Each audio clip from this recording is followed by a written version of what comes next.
All right, everyone, welcome back for another episode of Carnivore Trades. Today is Tuesday, October 22nd, 2024. If you haven't done so already, please give the video a thumbs up, like, comment, subscribe to the channel. Come find me on carnivoretrades.com for swing trading alerts, analysis, and live day trading. Again, 4 more winners today in the live trading room. So again, just under 2 more weeks to take advantage of that deal. Links in the pin on Twitter. So anyway, markets today acting pretty well. Dip by here. We got a few things to talk about. We'll get to marijuana stocks in a second. Those are starting to move here. But spiders here basically flat, although we had a pretty good dip by. And the Qs continue to hold up. And, I talked about this yesterday, but, again, as long as NVIDIA is holding up, as long as one of these sectors is holding up, if the NVIDIA is down and the Russell is up, it's going to be fine here. And again, immediately, look at what happened low of the day, around 10:20. And, Qs topped out right around, or let's just say spiders and the Qs topped out around the same time. And, Russell starting to come back up. Now, obviously, the Qs did, get another thrust here. But again, my point is that dispersion is really out there still. So again, one thing's up, other things are down, right? IWM type names, XLI down, although it went right into this low of the day. We talked about that in the trading room. Nice bounce right there. KRE, lower early, came off the lows, helping out the Russell, right? Mats, fins, energy, these types of things were, decent on the day, but on the weaker side. And that's hurting the Russell. But, take a look at, certain stocks, what's up? NVIDIA, Microsoft, Meta, Comcast, Palantir, Oracle, Qualcomm, right? Big NASDAQ names. And as long as that's the case, as long as one sector, as long as enough of a big enough sector is up, it's going to be hard, even when the VIX is gapping up, right? So green to red day for the VIX.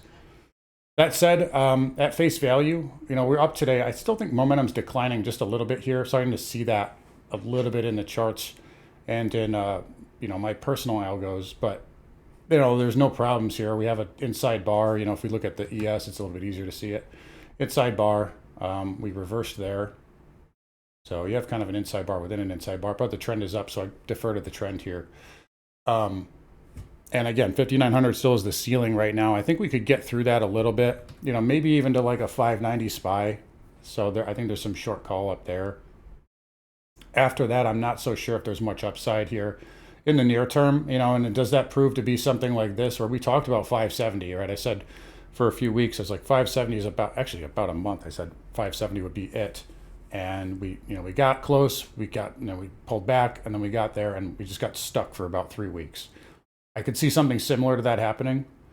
Or maybe we finally get a pullback. Maybe finally yields will matter, right? Yields have had a good run. I thought, I told you guys about 420. We'll talk about pot stocks in a second, but I told you guys about 420 on the 10-year. And yeah, we got there. So, I know it seemed like it was impossible, but that's usually when things tend to work out. So, I said that back down here. I said, if we get back to 4%, which I think we can go to 4.2, and that's happened. Market doesn't care right now, and it doesn't have to care. Maybe one more pop will be enough to get bears, to capitulate. You never know. But right now, again, no sell signal, and again, no problems here. I believe there was a some tweet about breadth being like one of the worst since 97. Again, doesn't really matter, but just something interesting there. Qs, I'd give that the upside bias at least to 500, and then of course you got the 503. We're so close, I think it wants to get hit. And then we talked about NVIDIA going to 150. I think that's kind of where we're going to go by the end of the week, or that's where it can go by the end of the week, but that is a ceiling for now. So that's kind of where I'm at here. Russell 2000 again down 33 basis points, but holding the 20 MA, and you got a nice ascending triangle here. Then we got Dow here fractionally higher, came off the lows by the end of the day. Marijuana stocks on the move here. TCNNF up 9.62. They're finally starting to run into the election. So this is a sector we've talked about previously, and they're finally waking up. I mentioned this on the weekend video. I don't think I mentioned it here yesterday. I'm not sure. Maybe I did at the end. But I know I mentioned it in the weekend video. But if you look at MSOS, and you can kind of see it now, but if you look at the Bollinger Band width, this hit an all-time low. I'm not going to go all the way back, but it's an all-time low. TCNNF, all-time low. Cureleaf, all-time low. Green Thumb, all-time low. So we knew volatility was coming. And I said that over the weekend, and here we are. Again, if you're a hedge fund, this is the most heavily shorted sector, arguably, in the whole market. If you're a hedge fund and you're short, you got to get calls, right? You got to get calls for the election. You got to sell puts because you cannot go into the Florida vote naked.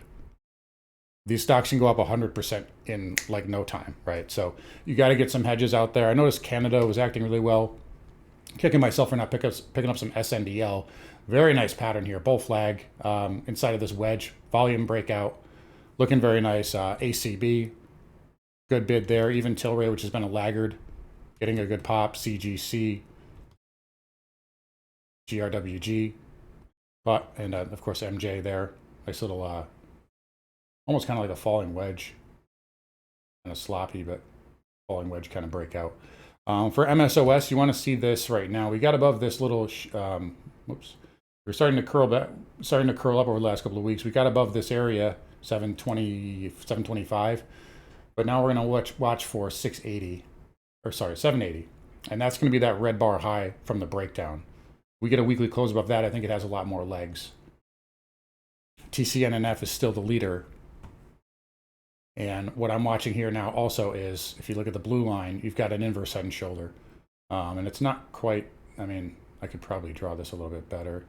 Yes, we activate it there. And again, this is not triggered yet, but if it does, you're looking at mid-20s. That's a weekly chart pattern. So there's legs on this. If that Florida vote goes, you get short covering, you get gamma squeezing, these can go. Be careful. They are a heartbreaker sector. But definitely interesting. It's moving. Solar's not moving. This is an election play too, and this is not acting well. Maybe it bottoms after the election. TAN, ICLN look pretty weak. Enphase, I believe, reports after the bell today, so we'll take a look at, well, I won't take a look at it, but maybe I'll remember to tomorrow. But yeah, marijuana stocks on the move. And we'll definitely be checking in on these more frequently here. All right, so we talked about the Dow, SMH here, down $1.18. So still a laggard even with NVIDIA. I believe, what did I say was up? Qualcomm. Yeah, Qualcomm nicely green. The rest of the sector kind of soft today. We get Lam Research and TXN. Or sorry, we get TXN after the bell today, Lam Research tomorrow. And of course, everyone's favorite, Tesla. I think this is interesting around 200. So we'll be watching that. Definitely will move the market, obviously. IGV still holding up, no problems here. That can go higher until we get a high volume sell. Transport's holding up 0.5%. Above all the moving averages, this is getting ready to break out too. It might need one more pullback though. I'd like to see one more pullback in it, but we'll see. Rates here, again, 5-year, if that ends up being a bull flag, I think that, like I said yesterday, if there's something that's going to pull this market back, it's this. If this goes higher, then forget your rate cut narrative. Forget about that. Everybody cares about the 10-year. Look at the twos. Okay, this is with the Fed funds, right? There's your Fed funds. If this starts breaking up and goes to 441, the Fed's not going to cut. They can't. And by the way, what's catching up to price? 20 moving average, right? We're above the 50, flagging. So if that goes to the upside, that's going to throw a wrench into the rate cut narrative. That may spook the market. Maybe that's enough. I know we get a 20% or a 20-cent dip. It's like an immediate opportunity, a lifetime buying opportunity every day. But if there's something that could do it, if I had to, pick, gun to my head, that's what I would say could happen. And by the way, I'm still saying right now, I've been trading a lot of stuff. Like we just took, really handsome gain on oil. Took one on SMCI this morning and IWM. We had a nice gain on the NASDAQ in the trading room, but I haven't been trading the indices that much. Why? Because half the market is looking for this massive meltdown, bear market, and the other half is looking for a melt up. And it's like they're just constantly, there's no alpha in that. So I think there's just other opportunities elsewhere. Been trading bonds successfully, been trading oil successfully.